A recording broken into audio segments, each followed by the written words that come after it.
If you're looking at the storage overview on your Android phone, you'll often see how the system files take up quite a bit of space. And the frustrating part is that there is no easy way to identify what exactly those system files are, where they are, and how you can clear them. On a Pixel phone, you'll see the totals for Android and for system files. If you're on something like a Samsung phone, you'll see a breakdown for everything that's taking up space on your phone, and you can tap into everything except the system files.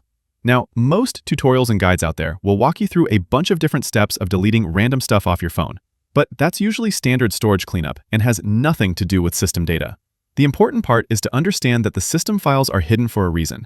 They consist of the actual Android operating system that is the heart and soul of your phone, and most certainly needed for your phone to function. And the system files can also contain temporary files that your phone is keeping in its memory to be able to run smoothly and perform everything it needs to do.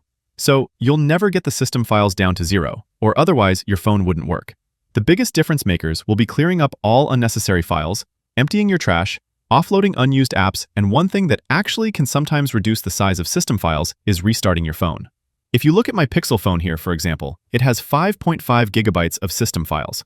When I restart it and check again, it actually goes down from 5.5 to 4.3 gigabytes. Not a drastic difference, but it cleared up over a gigabyte by just restarting the phone. Also, when there's pending updates, your phone will sometimes download those in the background and keep them ready for you to install when you choose to do so. The update files can be large, so check for any pending updates and install those if your phone is not up to date. That can help with storage too. If you use the Files by Google app, it has a separate tab called Clean that's designed to help you clear up files, whether they're duplicate files, old screenshots, or unusually large files. Another way to clear up storage is to go to Settings and scroll down to Apps.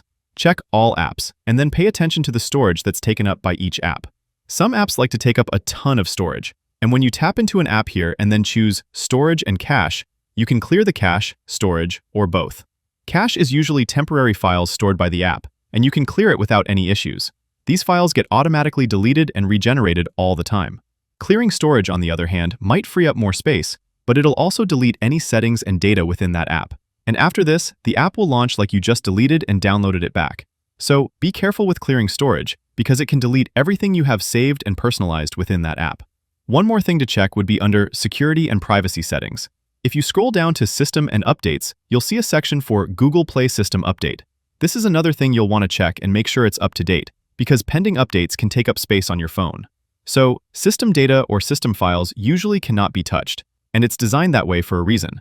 The best thing to do is to restart your phone occasionally, make sure software updates get installed on time, and try to keep all the other clutter to a minimum.